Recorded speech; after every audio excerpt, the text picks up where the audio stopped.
원인을 찾으려고 이미 대여섯 군데 안과를 다녀오셨고요. 여러 안과에서 15번 이상 상담을 받으신 거죠. 재수술이 위험하니까 절대로 인공성체를 바꾸면 안 된다. 인공성체를 넣은 주머니가 약하니까 재수술할 수 있는 눈이 아니다. 첫 번째 내원을 하시고 8개월 동안 고민하신 끝에 첫 수술하고 나서 거의 1년 반 만에 한쪽 눈은 클라리온 파놉틱스 토릭 렌즈를 넣었고 반대쪽은 클라리온 BBT 토릭으로 인공성체 교환술을 받으셨고요. 결과는 정말 좋았는데요. 최종적으로 양안 모두 1.0을 보셨고 지금 3년이 지난 지금까지 좋은 시력을 유지하고 계십니다. 안녕하세요. 안과의사 최성호입니다. 우리 안과는 재수술을 많이 합니다. 정확한 통계는 아니지만 국내에서 백내장과 시력교정 재수술을 가장 많이 하는 안과일 겁니다. 재수술은 여러 상황에 대응할 수 있는 장비를 갖춰야 하고 다양한 수술 경험이 있는 의사, 그리고 복잡한 눈 상태를 정확하게 검사할 수 있는 검안사, 다양한 수술을 준비하고 도움을 주는 수술실 간호사 사이의 협업이 매우 중요합니다. 게다가 눈 상태를 정확히 파악하고 상담하는 시간이 일반 수술의 몇 배가 되기 때문에 대부분의 안과에서는 재수술을 할 여건을 갖추기가 매우 어렵습니다. 이전에 여러 영상에서 백내장 수술을 할 때 가장 좋은 인공성체는 내 눈에 맞는 인공성체가 가장 좋은 렌즈다라고 반복적으로 말씀을 드렸습니다. 그런데 재수술에 대한 오해와 걱정, 이전 수술 실패에 대한 두려움을 갖고 상담하러 오시는 분들이 많고 여러 안과를 다니신 분들은 서로 다른 진단과 상담, 그리고 잘못된 정보를 들으셔서 오히려 상황을 더 어렵게 만들고요. 또 치료와 회복을 더디게 하는 경우가 많이 있습니다. 이번 시간에는 재수술을 고민하시는 분들에게 도움이 되는 영상을 담았습니다.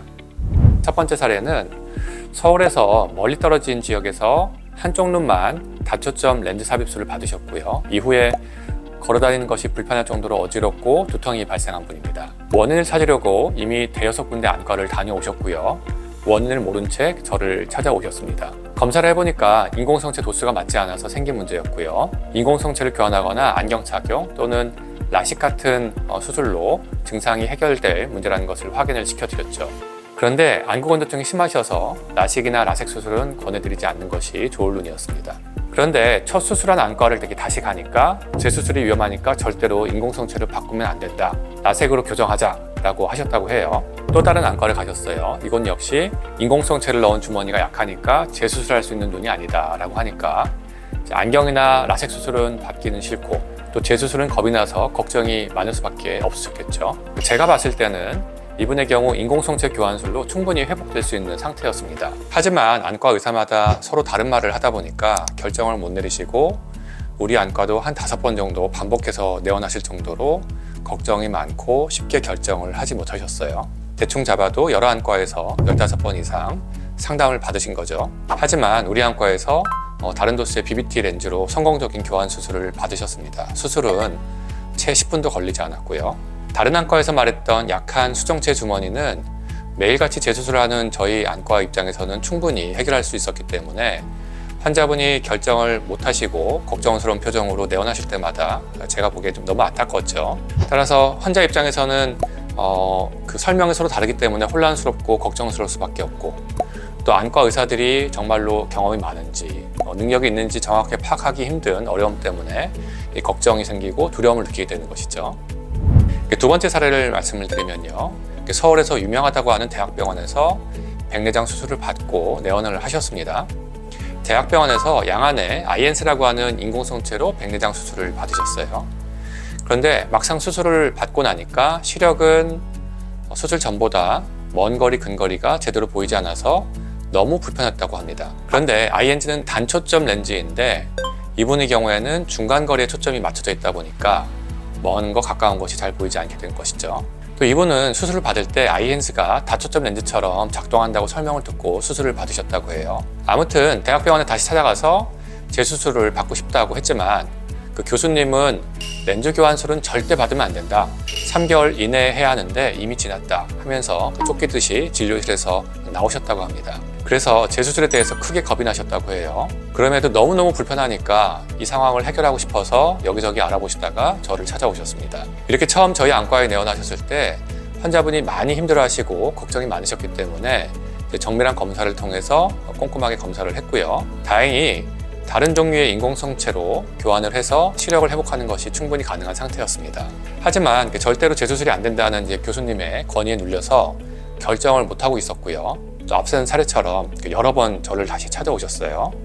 그래서 오실 때마다 정말 괜찮겠습니까? 교수님이 절대로 재수술이 안 된다고 했는데 괜찮겠습니까? 이렇게 첫 번째 내원을 하시고 8개월 동안 이렇게 고민하신 끝에 첫 수술하고 나서 거의 1년 반 만에 한쪽 눈은 클라리온 파놉틱스 토릭 렌즈를 넣었고 반대쪽은 클라리온 BBT 토릭으로 인공성체 교환술을 받으셨고요. 결과는 정말 좋았는데요. 최종적으로 양안 모두 1.0을 보셨고 지금 3년이 지난 지금까지 좋은 시력을 유지하고 계십니다. 앞서 말씀드린 두 사례를 통해서 알 수 있듯이 환자분들이 재수술을 결정할 때 매우 어려워하십니다.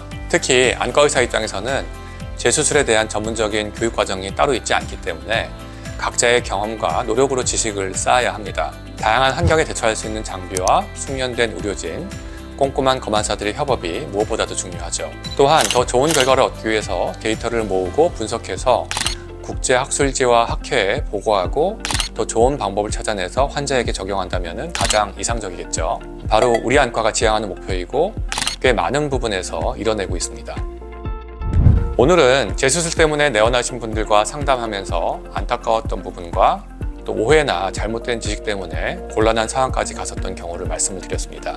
백내장 수술을 고민하고 있으시거나 이미 받기로 결정을 하셨다면 재수술 가능성은 매우 낮기 때문에 미리 걱정하실 필요는 없습니다. 하지만 추가 수술이 필요한 상황이 되면은 쉽게 대처할 수 있는 안과가 그리 많지 않기 때문에 재수술을 잘하는 병원인지 잘 확인을 해서 만족스러운 수술 결과를 얻으시길 바라겠습니다. 안과 의사 최성호였습니다. 감사합니다.